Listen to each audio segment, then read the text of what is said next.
We're here today because we believe that Julius Jones did not receive a fair trial, which is a violation of his most fundamental civil rights. We are here today because Julius Jones has faced the worst injustices of our criminal legal system over and over again. Today, A.G. Hunter asked advocates for Justice, to be responsible to the public. I'm here today because we're not going to be just as responsible, we are going to be more responsible, because our asks are grounded in the injustices that Julius has faced and the fight for justice we're asking for from the commutation board. Julius's opponents have used their bully pulpits to try and smear his name for decades. They're suggesting, because of past run-ins with the law, that his cries for justice should be ignored and that the state should advance their plans to kill him. But we know the harms of the system. We know and refuse to let Oklahoma go forward with killing an innocent man. Julius's legal team has been well documented. We're essentially missing in action throughout the course of his trial. For more than 20 years, we've heard again and again from the state, and now we are asking for you to give Julius a chance at justice, a chance to tell his story. Unfortunately, we know racial bias has always played a tremendous role in this case with Julius Jones. The crime has always been publicized at the highest level possible. We know that whenever an African American kills a white person, it's always guilty. We know in his case, the police officer has made several statements, even took the handcuffs off of him and said, "Run." And I'm used to say the word N-word. Well, we know and also that the jurors, that there was very, if not any, black juries on the jury.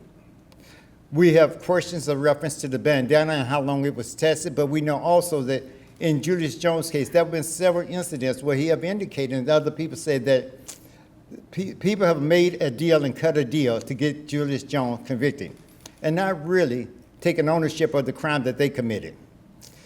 We know that there's a lot of things that has happened, and we can even go back to the Tulsa race trial where an African-American, a white person accused an African-American of rape, or touching, or whatever we want to call it, and all of a sudden he was guilty. But years later, we found out that these cases, it never happened that way. But what we are calling for Julius Jones, just get a fair trial, to look at this case. Don't just execute him because you're a black man and you got some new drugs you want to test on a black man.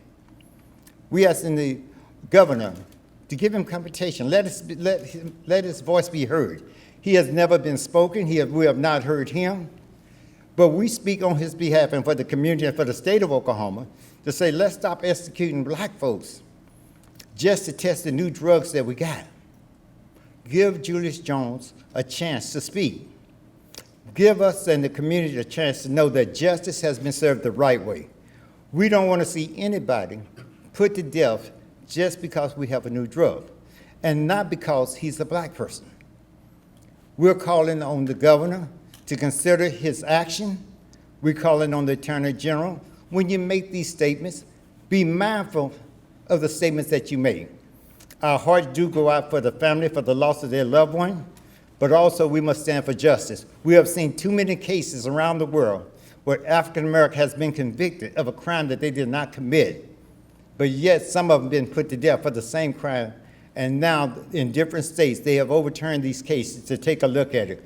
So I'm calling you as the state of Oklahoma, NAACP, and all the supporters who have came out around the world for Julius Jones, to take a look at this case to make sure that justice is served the right way, and we don't put an innocent man to death in Oklahoma again, just to test the new drug that we got. Thank you. Hello, my name is Madeline Davis Jones, and I am Julius Jones' mother. I am here today to deliver a message to the people of Oklahoma. Attorney General Mike Hunter, the Oklahoma Board of Pardon and Parole, and Governor Kevin Stitt. First, I would like to say that nothing I am about to say is it intended to travail lies or dismiss the terrible tragedy that Mr. Paul Howell's murder and the pain for his family is experiencing.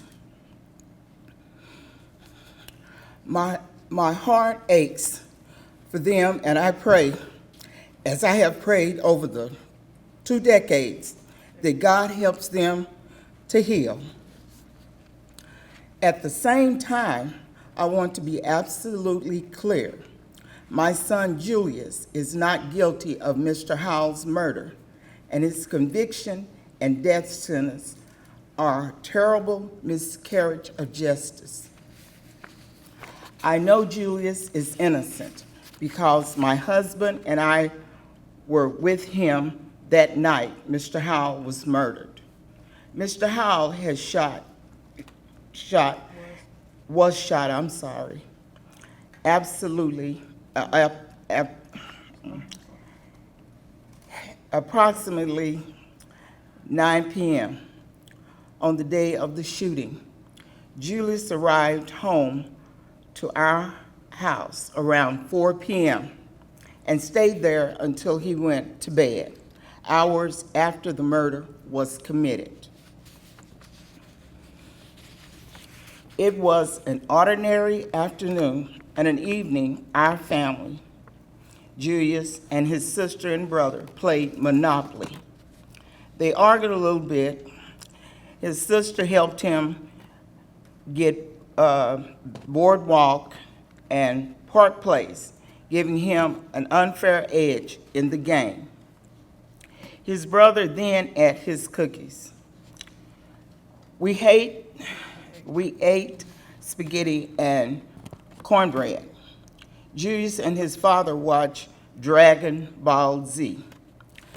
When the evening news asked, "It's 10 p.m., do you know where your children are?"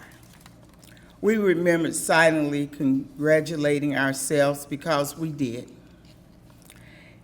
Every day since then has been like watching a nightmare unfold. When Julius was accused of murdering Mr. Howell, it was terrible, but we believed the truth would prevail.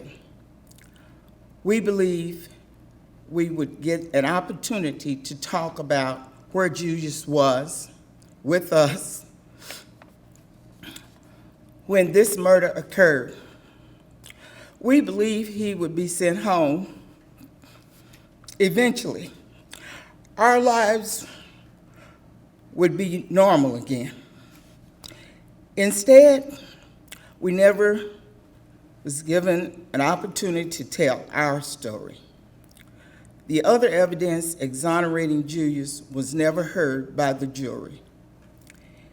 His defense team barely lifted a finger, and we watched Julius's entire future disappear in an Oklahoma courtroom when the verdict of guilty was read.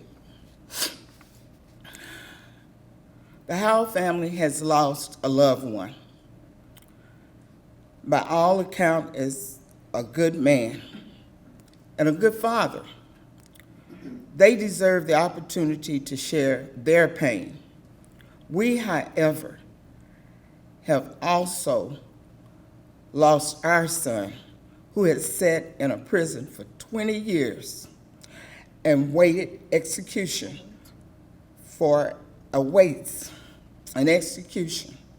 for a crime we know he did not commit. We can never be silent about what we have already found or the horrible end the state plans for Julius. We often hear that Julius' death sentence is about justice or closure. This cannot be true. However, because we know Mr. Howell's real killer is still out there, nothing is just about executing our boy, who spent one of his last nights as a free man with his family playing board games. His death will not provide closure or healing. Only the truth can do that.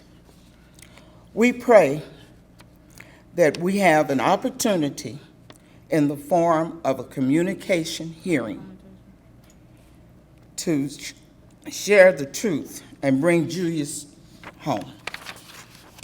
Thank you for your time.